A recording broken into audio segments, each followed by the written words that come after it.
Hello, everyone. Welcome to the Lene Show. I hope you guys are having a good Tuesday. As always, I appreciate those of you who tune in to me. And yeah, thanks. I sound a little, I don't know what I sound like, but I don't think I sound like my normal self, which is okay because I'm going through a lot right now. My Well, one, I feel like I'm going through some magical allergy that I've never had. And so you'll hear a little sniffle. I'm sipping on some tea right now. So you might hear that because my new microphone, it picks up all the sounds, literally. Anyway, today's episode is about death. If you saw the title, which is another reason why I might sound a little down right now, because I'm experiencing a little, no, I lost someone very important to me on Saturday, so it's still surreal, and I figured it was a good podcast to talk about. We don't like to talk about death, even though it's inevitable. We know what's going to happen. I'm going to die someday. My kids, my friends, anybody that I know and don't know will leave this earth someday. And I think it's something we just don't like to talk about, which is why some people don't get wills or, purchase things as far as like plots or urns, even life insurance. Something as little as that, sometimes people don't do just because it makes it more real. It lets you know that it's going to happen.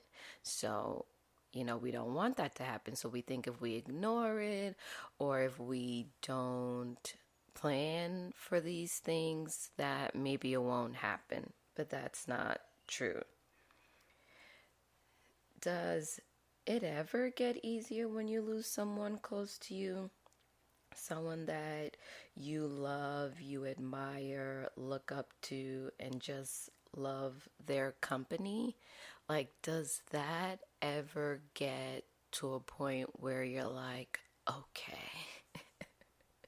So far, my answer is no, guys. That's a no. I still think about my dad, and I lost him 2.5 years ago. This month makes 2.5 years since he passed from colon cancer. And I sometimes find myself daydreaming about him and the fact that he isn't here anymore. And I listen to old voicemails that I have of him, and I thank the good Lord that I never deleted those voicemails. Thanks to YouMail. YouMail is a voicemail app. I don't know if I'd still have my dad's voicemail if it was just the regular voicemail that comes with your phone company. I don't know. But anyway, I still have them and I still listen to them. And I also get upset with myself when I feel like I didn't think about him after a few days have passed. Does that happen to any of you guys? Like, literally, the whole week will go and I'll walk into my living room because I have my dad's ashes. I cremated him. And I have his ashes. And it'll occur to me that I didn't think about him. Hold on, guys. I gotta take a sip of my tea. My throat is burning. This is really good tea, guys. Honey and chai. So yeah, I'll walk past the flashes, and I'll say to myself, dang, did I think about him today? Nope, I didn't. And I feel bad. I get upset with myself. I'm like, I didn't think about him. Does that mean that he doesn't matter? Is it fair to him for me not to have thought about him? Is he not important anymore? And of course, that is ridiculous. He is very much important to me.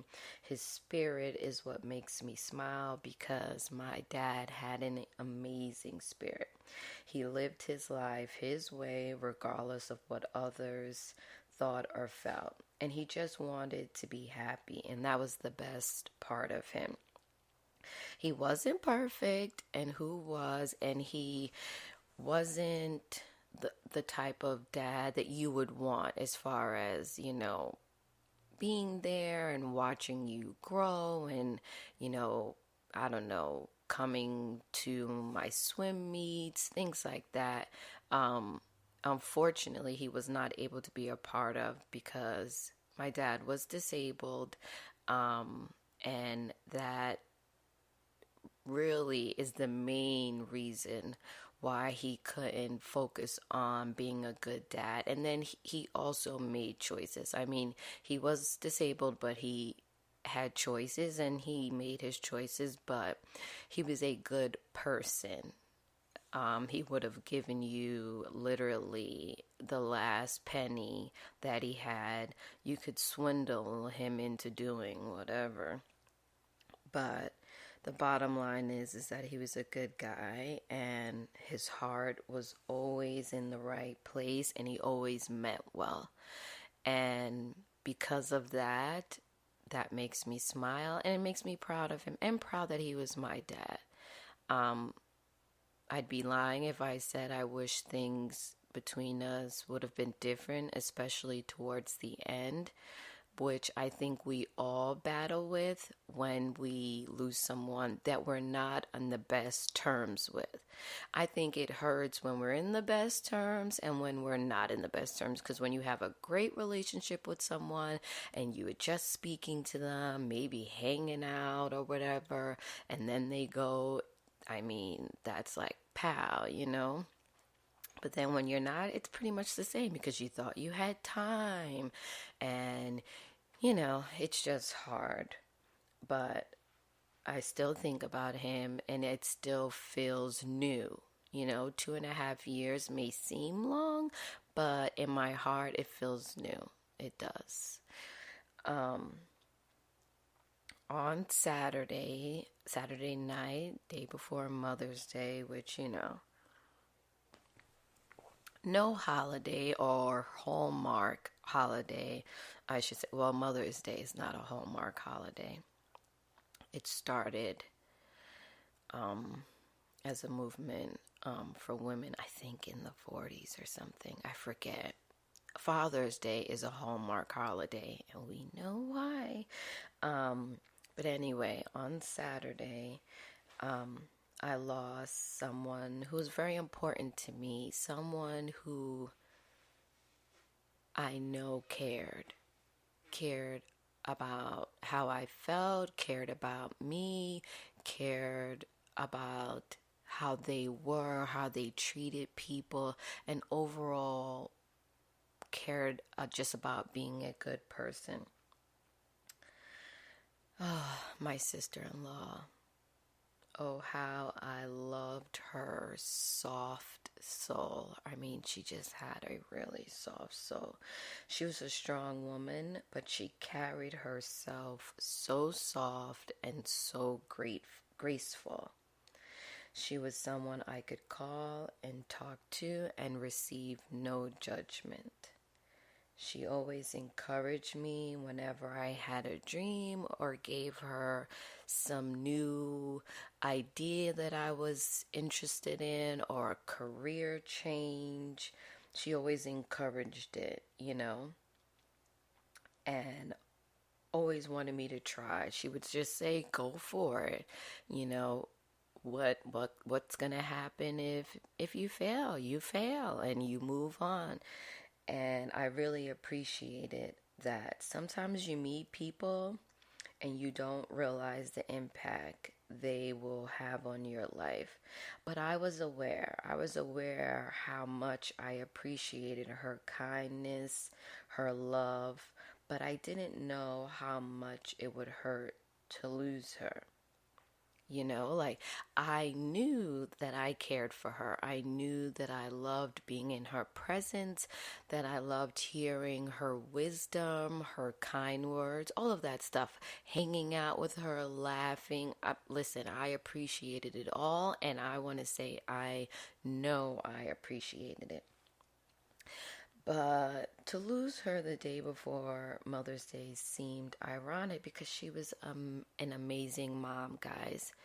And there are tons of amazing moms out there. And she was just one of them. You know, she was an amazing mom to three boys who are now three amazing men and have made her so proud of all of their accomplishments. She will be missed so, so much. A few moments go by, and I must say to myself, like, damn, she's really gone. Like, she's not here anymore. And it sucks, you know? It sucks she's leaving behind. You know, you always leave behind family. She has siblings, cousins, and friends, and aunts, but, you know, she's leaving behind her three sons and her husband. And when I tell you that those four men in her life, her sons and her husband, meant the world to her, guys, she lived for them. She lived for her kids. But she lived for her marriage too. She respected her marriage. She took her vows very seriously. And she, you know, she was a God-fearing woman. She knew what the Lord asked of her, and that's how she lived her life. She was a Jehovah's Witness, and that's the religion that she believed in, that comforted her, that gave her purpose. But she was not judgmental, guys. She didn't put her beliefs on everyone else. She felt like she was here to spread the word of Jehovah and live her life the way she felt Jehovah wanted her to, and that was her job. She wasn't here to pass judgment, to dish out punishment, to be negative, to tell you how to live your life. That's not what she was here for. She was just here to spread the word and be that one kind person walking this earth. And that was it. And that's how she went. She worked. She had a full-time job. Like I said, she was a wife, a mom, a friend, a sister. I mean, she is, and there are definitely other people in this world like her who just live to spread the positivity. You know what I'm saying? Like, that's all I'm here for. I can't do anything with your choices, your decisions, your life. I am just here to spread the positivity. And for her family and friends, she was there if you fell. If you needed to call her and complain and cry and have a lash, she just listened. Go ahead, speak your piece. Tell me what you need me to hear, and that's it. And if you wanted her advice, she gave it to you. And it wasn't harsh advice. She kept it real. But you know how some people could keep it real without making you feel negative or making you feel in the wrong? She was able to give you the truth without being an asshole. You know what I'm saying? Because there are some assholes in this world who don't know how to approach people, who don't know how to express themselves, who don't